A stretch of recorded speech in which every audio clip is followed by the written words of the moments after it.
Assunto que não é fácil, se você ouvinte deve imaginar. Doutora Silândia, boa tarde. Boa tarde, Bárbara. Boa tarde a todos. Não é um assunto fácil, né, doutora? Transtornos emocionais no pós-parto. Não é claro, não é falado. Exatamente. Mas é necessário a gente conversar até para esclarecer, né? Jogar um pouquinho de luz nesse tema. Extremamente necessário. Por quê? É claro que o natural é que a gente crie a melhor expectativa possível para o pós-parto. Afinal de contas, a gente tem, em grande parte das gestações, um planejamento. Mas ainda quero enfatizar que 60% das gestações no Brasil não são planejadas. 60%. É a nova estatística, né? Que foi feita aí um estudo através em todas as regiões mesmo do Brasil. E nós temos, em média, 60% de gestações não planejadas. E os transtornos emocionais pós-parto, eu também gostaria de dizer isso, eles são reflexos de causas multifatoriais, tá? Perfeito. Muitas vezes, aquela paciente que ela não planejou a gravidez, ela já leva consigo um peso muito grande do ponto de vista emocional, mas, é como eu sempre digo, nem toda gestação que não foi planejada não está sendo bem aceita. Uhum. Mas emocionalmente a gente percebe que os casais, eles já ficam muito abalados. Uhum. No entanto, a gente também vê que aqueles casais que lutaram por uma gravidez, eles têm também um depósito de expectativa, às vezes excessivamente elevado, para vivenciar o pós-parto, a chegada dessa criança que foi tão sonhada. Eu acho que, assim, é importante a gente tentar equilibrar as coisas, explicando que, na maioria das vezes, o que a gente vê são mulheres, principalmente, com dificuldade emocional nessa fase do pós-parto, mas com muita dificuldade de falar sobre isso, né?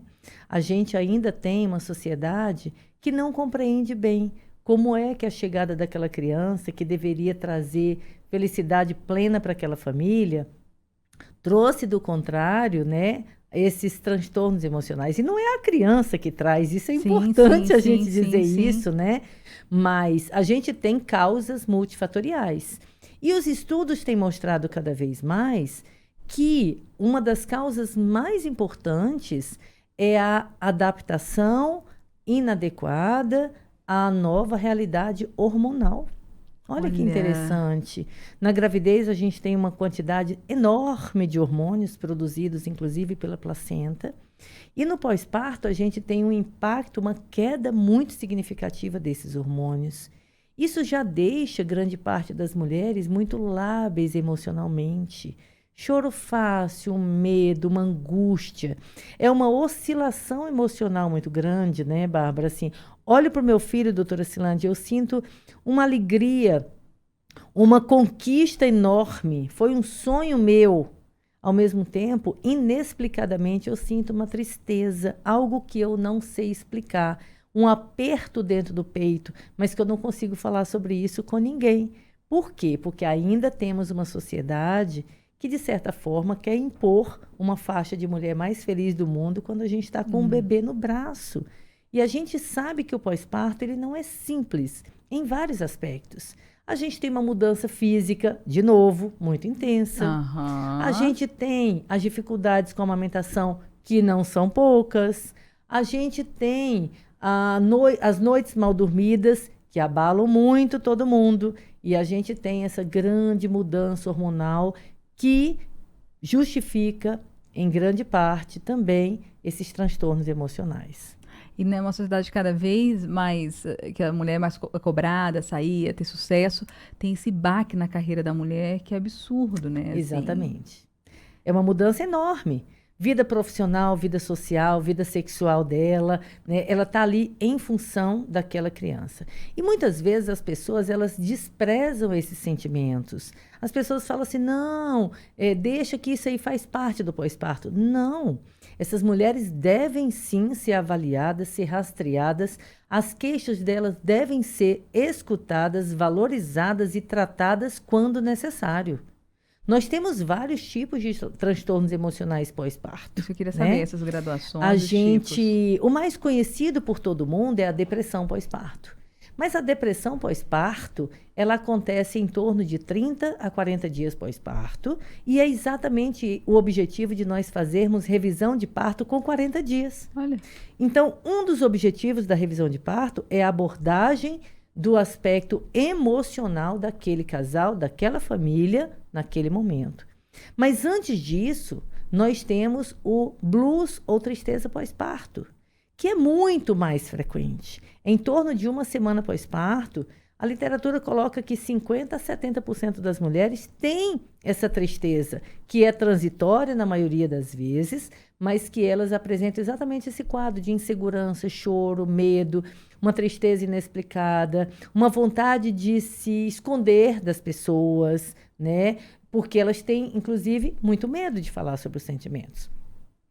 Dessas mulheres, então, que passaram pelo blues, uma parte, grande parte, vai resolver e outras vão entrar na condição da depressão, que aí sim demanda, na imensa maioria das vezes, um acompanhamento muito de perto, tratamento medicamentoso, suporte emocional, uma equipe preparada para, de fato, fazer essa mulher se resgatar naquele momento. Porque eu falo, é um resgate. O pós-parto é uma redescoberta, é uma reprogramação de vida, com necessidade de vários resgates, né? E depois, a gente sabe também que o pós-parto, ele não tem um tempo findo definido pela literatura, né? Não, até 1 ano, a gente pode ter, sim, os transtornos emocionais mais severos, mais graves, que é a psicose puerperal, né? Aquela mulher que, de fato, perde a consciência das suas ações, ela quer fazer mal a si ou a outra pessoa, muitas vezes até com agressões em relação ao bebê. Então, recado, família e sociedade têm que cuidar da gravidez, mas têm que cuidar também do pós-parto, né? Então, as mulheres são muito cobradas, né, Bárbara? Uhum. Elas sentem essa autocobrança muito grande e a cobrança externa também é muito grande.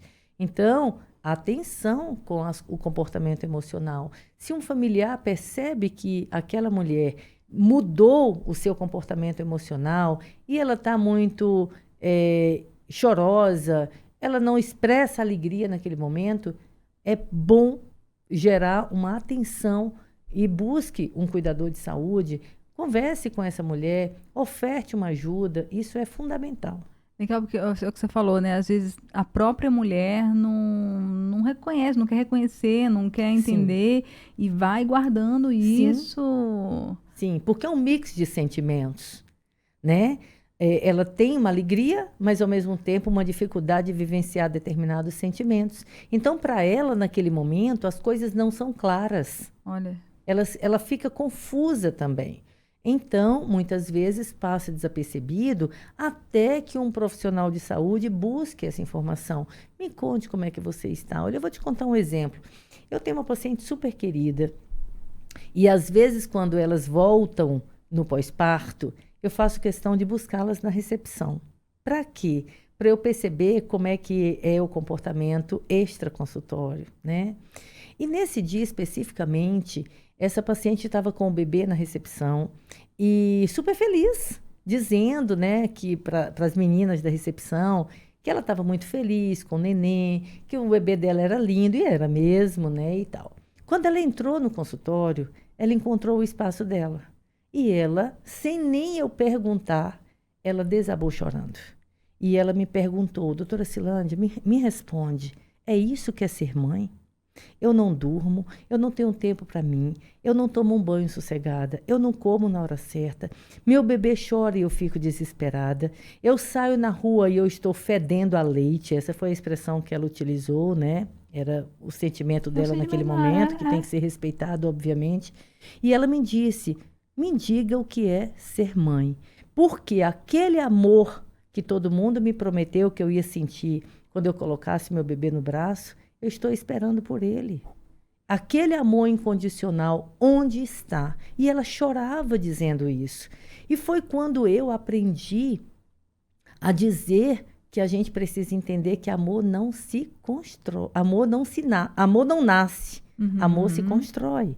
É na relação a longo prazo, é no entendimento daquela relação que a gente constrói o amor. Então, vamos tirar da cabeça esse romantismo de que nasceu um filho, nasceu um amor incondicional imediatamente. É para se construir esse amor. Até porque se a gente depositar nas mulheres essa responsabilidade de um amor que nasceu e ali é o máximo possível, elas vão ter mais ainda dificuldade de demonstrar seus sentimentos diante das suas dificuldades de vivência desse período pós-parto. Gente, eu amo essa mulher.